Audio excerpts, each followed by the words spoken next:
everybody, Denise with Lazy K Mountain Homestead. Well, I guess you can see that I'm out in the greenhouse. It's been a while since I made a video, so I'm going to try to get back on board with making videos. Spring is on the way. I hope it's going to be 70 today. I'm going to plant some seedlings, and I already had started some.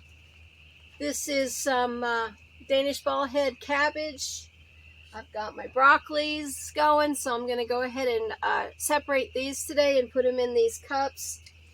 I'll get each one of them and plant them deep in the cups, and that way when it's time to plant the end of March or 1st of April, when the frost isn't going to be here, hopefully we'll get them in there and they'll be nice and big and ready to go.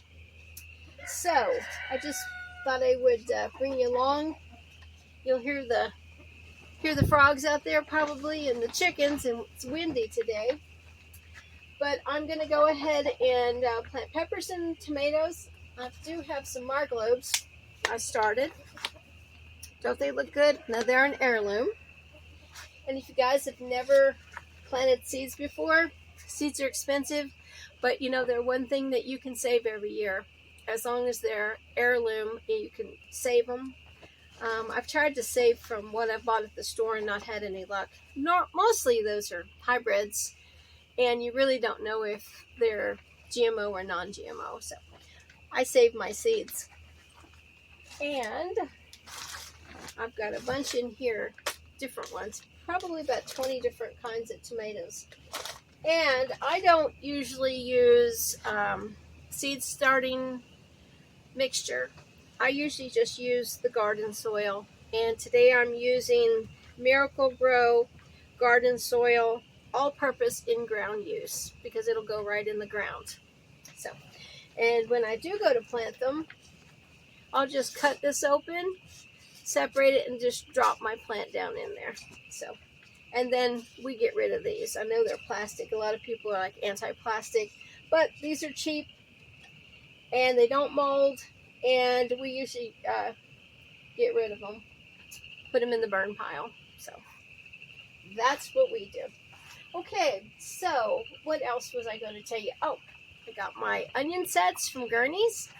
And this year we are going to plant, this is a different kind of onion. I'm saying this wrong. Stuttgarter onion sets. It's a German, and it's from Gurney's, and look how tiny these sets are. Here, let me see if I can open this. Let me see here. They're tiny. If not, I'll just have to try to show them.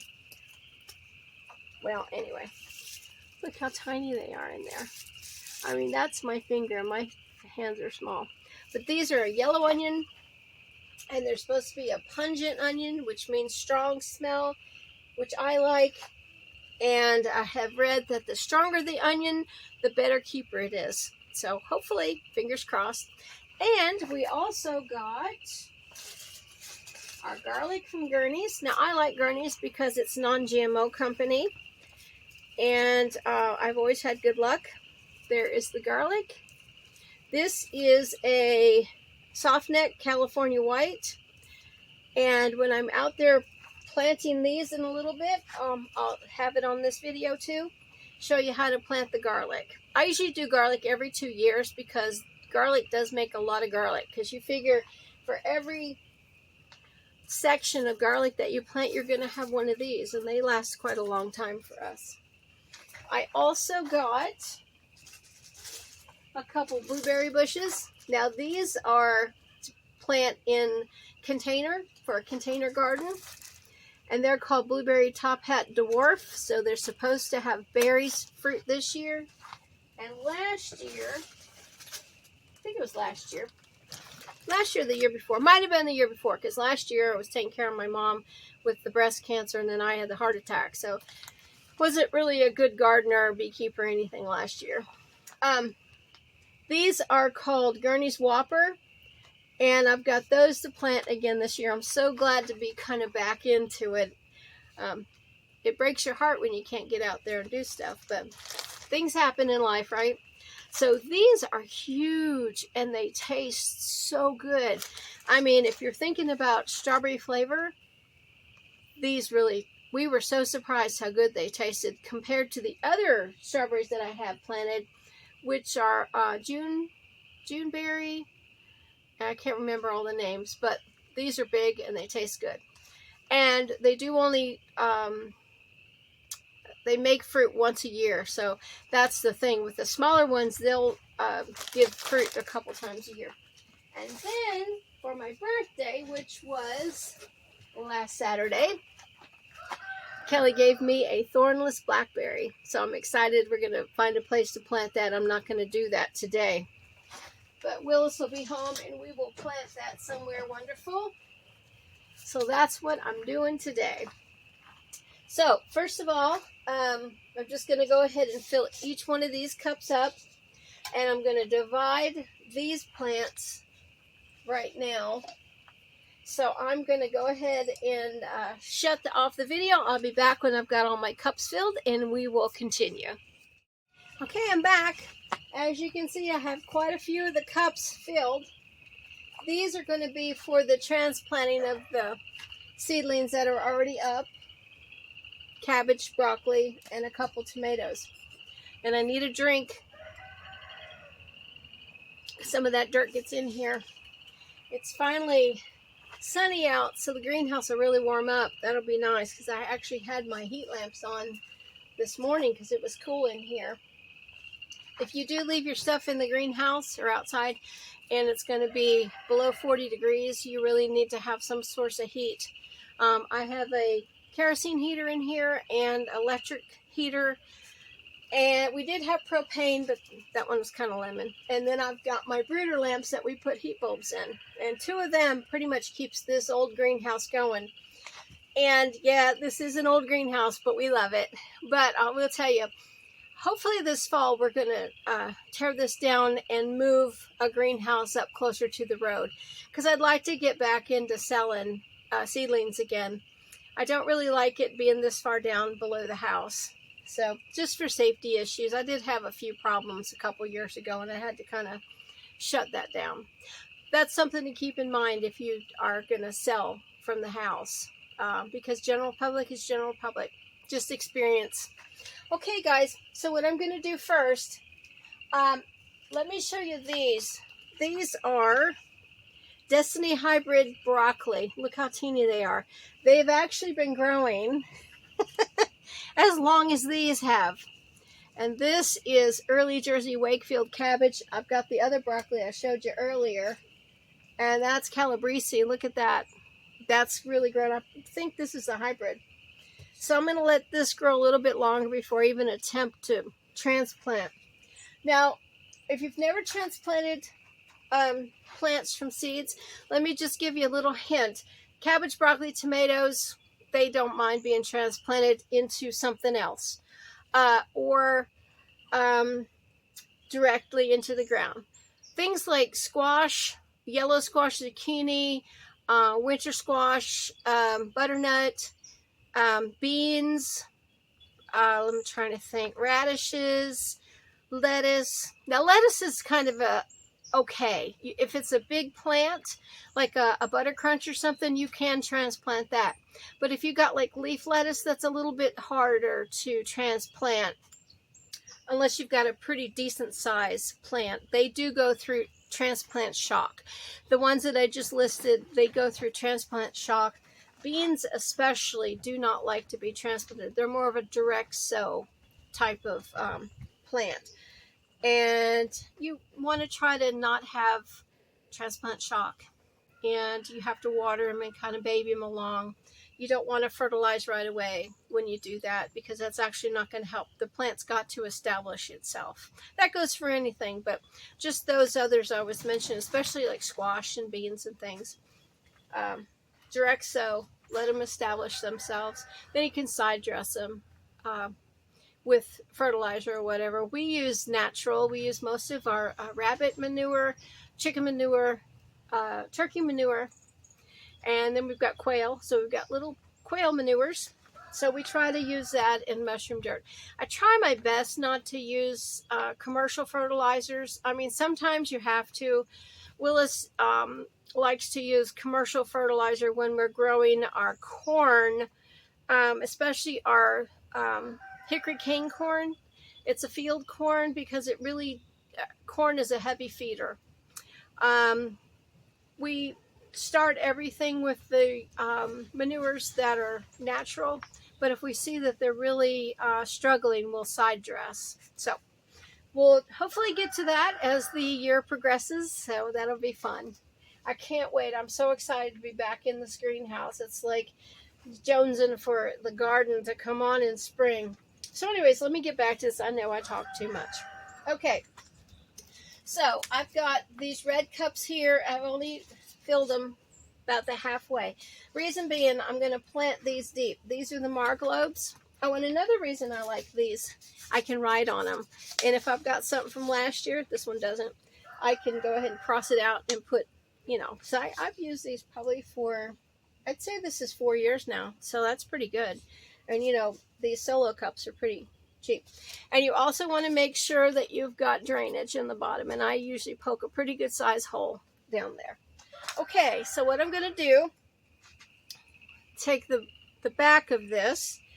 My dog got to that, as you can see. It's always something.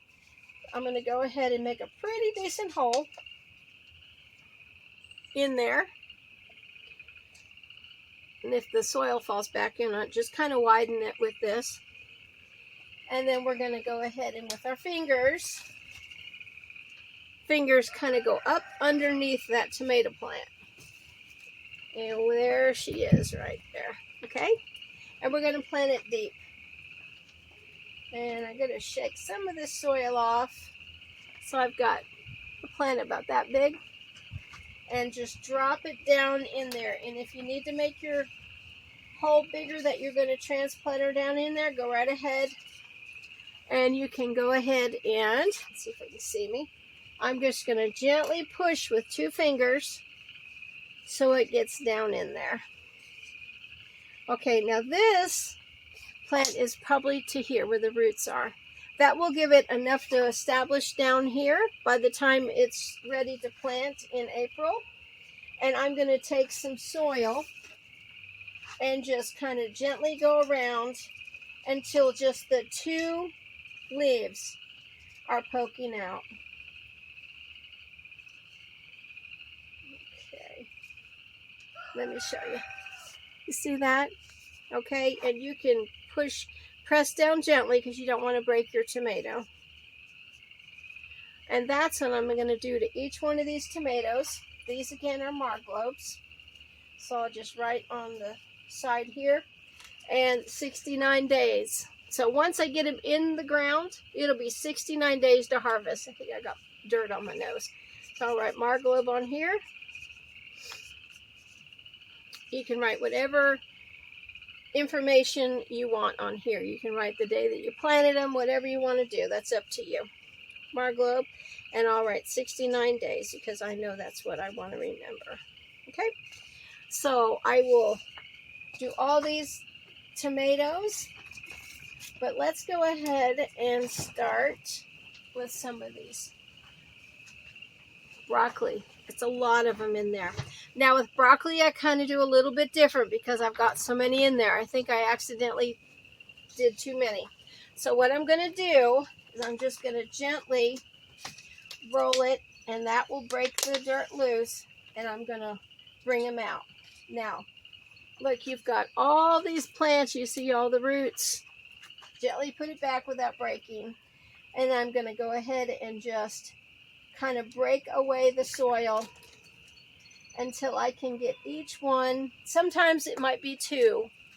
Let's see if I can make that so you can see what I'm doing. Back that up.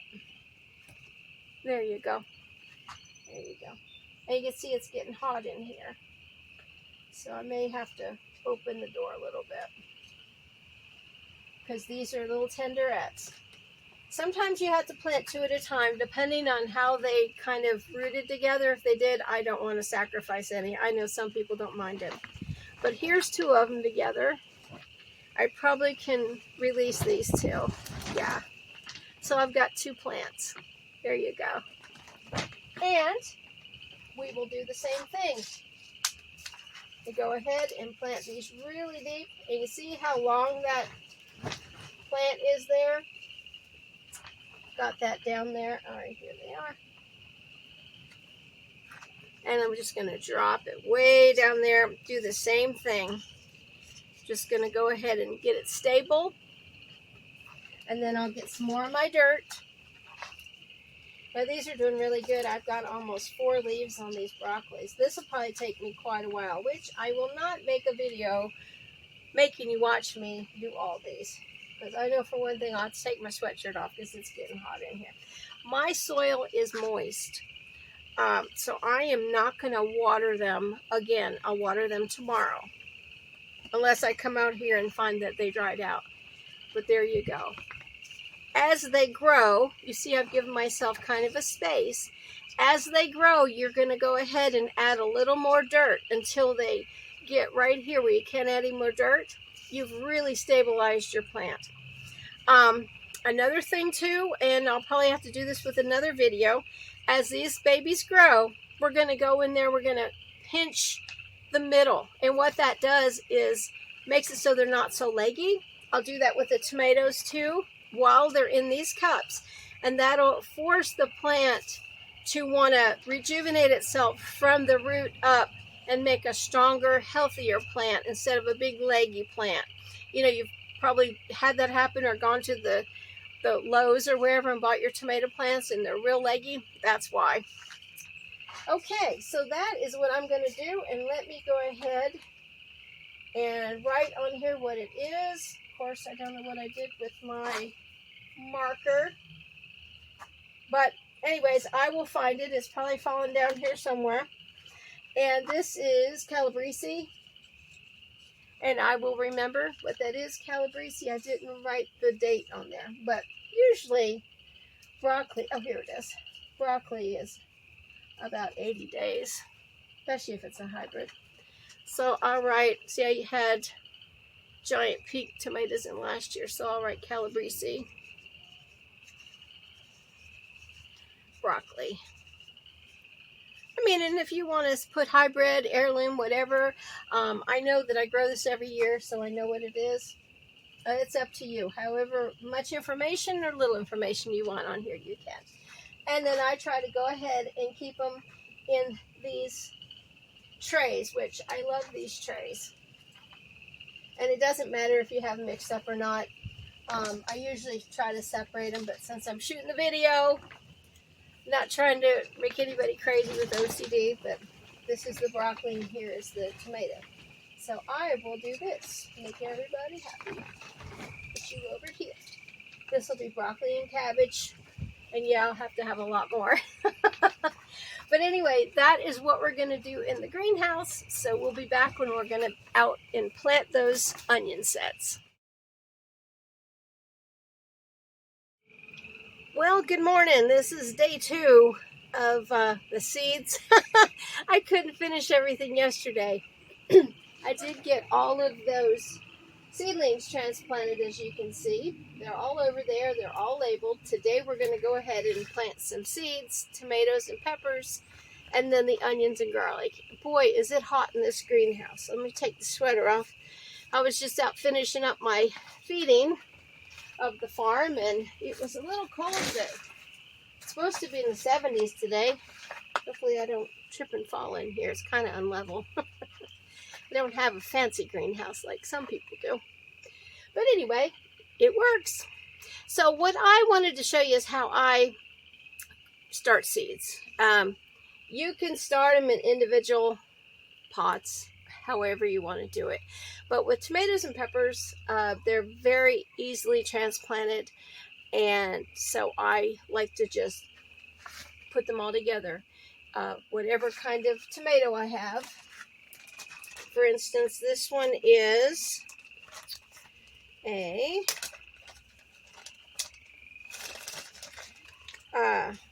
well, that's marglove. I'm not going to do that one because we already have margloves going. All right, what is next in here? Cherokee purple. So I'm going to go ahead and put probably 5 Cherokee purple seeds in this one container that's got dirt. And what I'll do again is let them grow up about as tall as those are, and then I'll transplant them into their own little containers or cups. That just works best for me, and I found out that when they grow together, they seem stronger. So I've been doing it for quite a few years now. And you want to make sure that your dirt is moist. Now, I put this dirt in there last night, and I found out that I was running out of daylight, burning daylight, as Grandma used to say. So I got this water out of the rain barrels. Try to use rain barrel water as much as I can. We are on city water here, but I don't like to use it because, you know, it's full of chemicals and whatnot. So what I'm doing is just moistening, not, I guess rather dampening off is what you would call it, all the dirt that I've got in these pots. Not soaking them, but just making sure they're damp. That way when I put the seeds in there, I can kind of just put dirt on top and let them go. Alright, so we've got the Cherokee Purple. This is real simple and easy, especially if you only have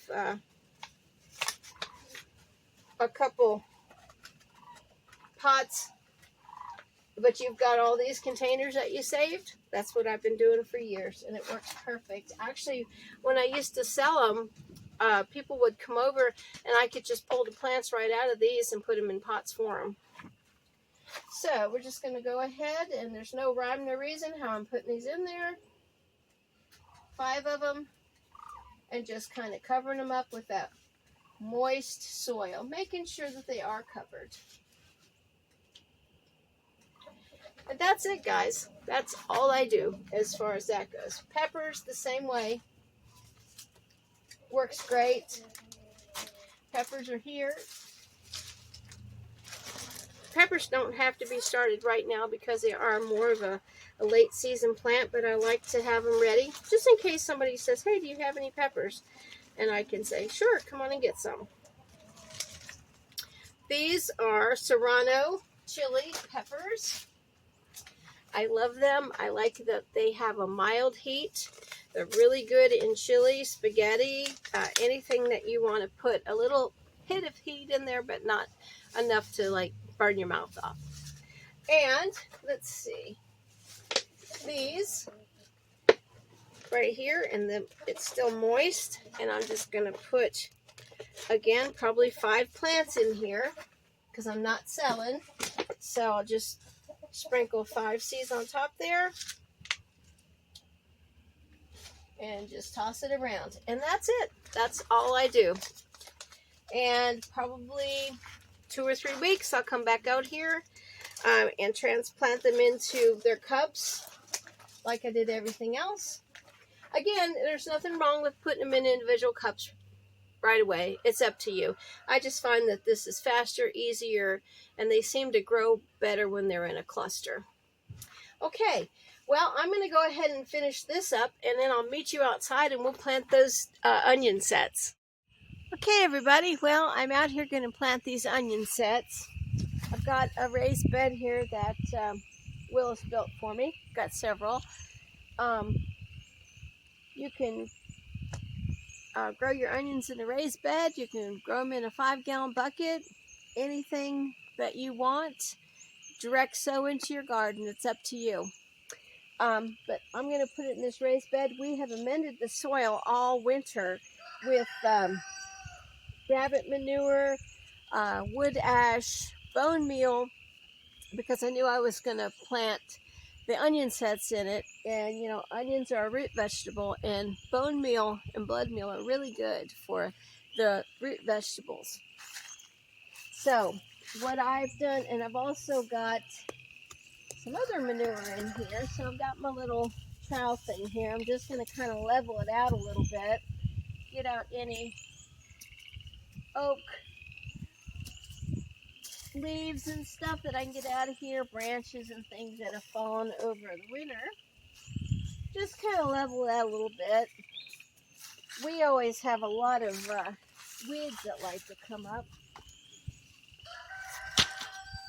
And even briars. Just try to make it as level as you can. And I'm just roughing up the soil, which will make it a lot easier for me to plant. You see all these little sticks and stuff. Just to make it easier for you to put your onion sets in here.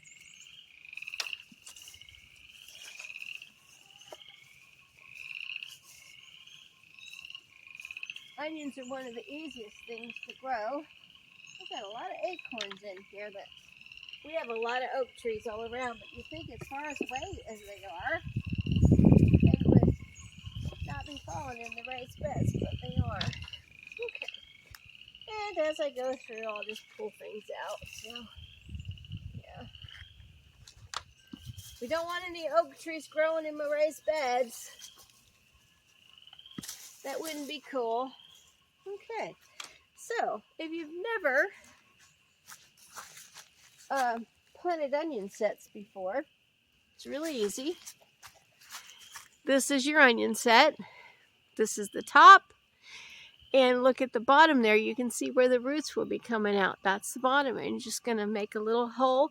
I usually try to use my finger as a guide. The first little knuckle. Go down in the ground, as you'll see.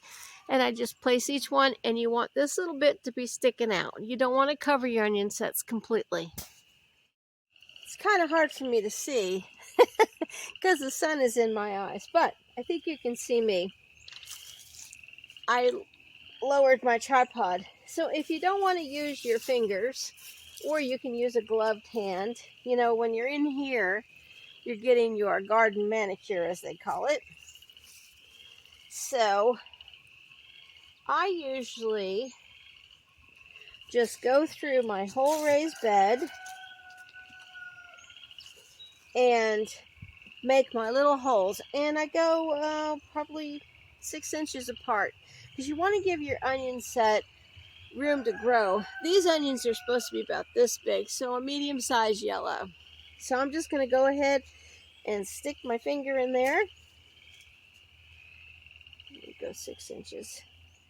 Not quite sure how many's there, but I'll start right here. Here's our onion set. There's the top and there's the bottom. We're just going to set it right there. Just kind of put a little bit of dirt around it. If you do happen to put a little bit more, you can always just rake it back. It's no big deal. And these onions will grow all spring into late summer, and that's when we'll harvest them. And as the growing season progresses, I will, update you on everything, how you treat onions. It's kind of a way to do that. And I'm not going to go into that now because it's hard to remember.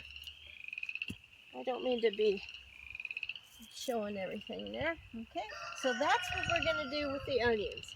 So I will be back when the onions are done, and I'm going to start with the garlic. Now this raised bed, kind of long and thin, but it'll be perfect for the garlic. And what I'm going to do here is get all these oak leaves that have decided to fall in when it fall. Just going to take them out, and I'll eventually put them in my compost, but I like to keep them on top of the ground because it protects the ground. And some of them that compost in there makes good dirt. So I always have to worry about the chickens getting in here too. As you can hear, we have a bunch of chickens, bunch of free rangers, and believe me, they got their eye on me right now. So I'm just doing the same thing like I did with the onions. Just going through the raised bed, making it level, getting out anything that I don't want in here.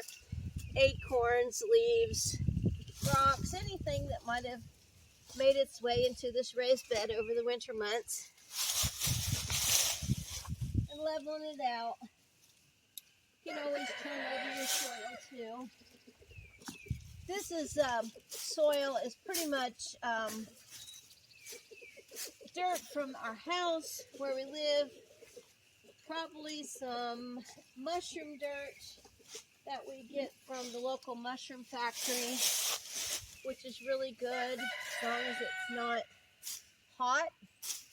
I have found me an earthworm in here, so that tells me that my soil is really good. Here's an earthworm. That always gives you a good insight as to your soil is good, fertile, and you can plant in it. And they also like to leave their castings or manure, and you can buy soil that has earthworm castings in it. Very good manure. The local co-op sells a garden soil that has that in there.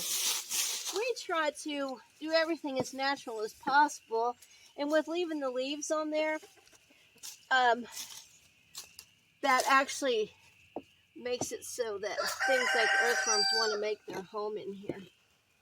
So, doesn't that look nice? Beautiful dark dirt. This has rabbit manure, chicken manure, wood ash from the fireplace, and like I said, the different kind of soils. Now, if you've never, let me sit down here so you can see me. If you've never grown garlic before, and you've bought your garlic clove, now I have heard, I've never tried it before, but I have heard, like if you buy garlic from the grocery store, a regular grocery store, these cloves are sprayed with a growth inhibitor, and that means that they will not produce. I don't know that for a fact, but I have heard that in other things too. But because the reason you're going to use this, every one of those little cloves in there, little sections of the garlic clove, is a garlic plant. So you kind of just want to peel back. You do not want to cut it, because those roots right there are going to be on the bottom of each one of these, and that's where you want to plant your garlic. Now I'm just, letting this go on the ground because it'll all compost back into the earth. So there's one of the little sections right there. I'm just going to gently pull it back. That one already has a plant coming out. See that? This is California garlic softneck. This again will grow all spring and summer, and I should be able to harvest this in the fall. So we'll see how that goes. I've never planted a garlic in the spring to go through. I've usually planted winter garlic, and it'll come all the way through summer, and I harvest in the summer, but they were out of it at Gurney's, and a lot of the other companies that I like to buy from were the same. So I had to get these, and these just came in the mail. So what we're going to do is just like we did with the onions. I like to go down about a knuckle. You can see that is a pretty good indicator of how long my section is. There is your root, here is your plant. And you're just going to leave this little section just like we did with the onion. And we're just going to go all through here, and however many I've got in here is what we're going to plant. And because I have free-ranging chickens, like I just said, I have to cover all my raised beds until we get them, build their new run for them to have a more expansive space. I hate to put them in, but they will literally destroy every one of our gardens, even with fences. And somehow they have learned to get in and fly over. And I have cut their wings before, because I know people say, well, what, cut their wings? These are little devils, believe me. They've already started to destroy my daffodils. So, and those the bees love. And they'll destroy the dandelions and everything, because they want all that. They want the green. So, anyways, let's get going with this. It's up to you how you want to. I usually go in a row. So I'm going to I'll start out here, even though I'm going to put garlic there, just so you can see what I'm doing. And there's a little spider. Get out of there, little man. I probably dug him up. Okay. Garden spiders are good. I know a lot of people want to kill them, but they actually are good. That is a wolf spider. He will kill a lot of the pests that like to eat, like grubs and things. And so I don't try not to kill anything. Now some of these are pretty big, so I'm just going to kind of cover them up. And can you see the green? And I have to keep peeling my garlic by peeling that paper back. And then you're going to see your sections. There you go. And even the ones that don't have the green on them yet, you'll know that the root is on the bottom, like these two. There's your root, and there's your top. Okay, I'm going to go ahead and do 3 across. That gives me about 5 inches between. Garlic grows really high. It doesn't really grow out. And you saw the size of this clove before we started peeling it back, and that's how big they will be. So that gives these plenty room to grow. So that's about 5 by 5 that way, and that that gives it plenty room. I probably won't fill this whole space with garlic with the one clove. This clove was $8 from Gurney's. So it's up to you. Usually when I grow this, how many I'll get out of here. Garlic usually lasts us a couple years. Oh, there was 2 in there. Yep, so you want to make sure. So that was good, even though it was a little teeny one. It's still a clove. It'll make a section rather, of the clove. So I probably only get half of this bed done. Now, and you want to, if you're not familiar with companion gardening, I know I have this so you can't see me, companion gardening, there are certain things that certain plants do really well with. And a lot of times it's because something is a heavy feeder and it's going to really take most of the nutrients out of the soil. So you'll want to look up and see what really goes well with garlic or the onions, tomatoes, beans, you know, those kind of things. When you're gardening and your rows, you want to look that up. There's a lot of guides that you can download and print off of the computer. I think, let me see, Farmer's Almanac has one that's free. And there's a lot of them on there, and they're really great. I don't have one right on me, but I think that it's beneficial to know that. Because a lot of times, people don't realize that things do grow to their neighbors. And they have to get along, right? So, I think, now I may be wrong, but I'll probably end up putting some herbs down here at this end. I just threw one of my cloves. There we go. So, I've got that. So if I get maybe 10 out of here, I will really be happy, because that'll be 10 garlics. Okay. There's that one. And there's that and that.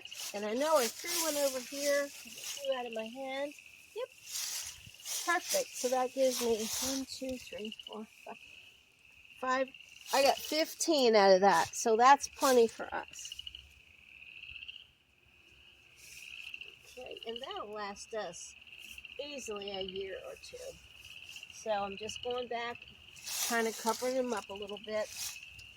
And what I'm going to do is find some of this. Let's see. Hold on, let me go behind you here. I've got some lettuce that will keep the little pesky chickens out. And I've got another piece over there I'll go get. But this is the end of my video. I hope that you will like, share, and subscribe. If you would, I would really feel honored that you did. And hopefully you'll stick with us And we will, throughout the year in the growing season, be able to share. If you have any questions, comments, I would really appreciate them. Thank you so much. Have a wonderful day from Lazy K Mountain Homestead. See you soon.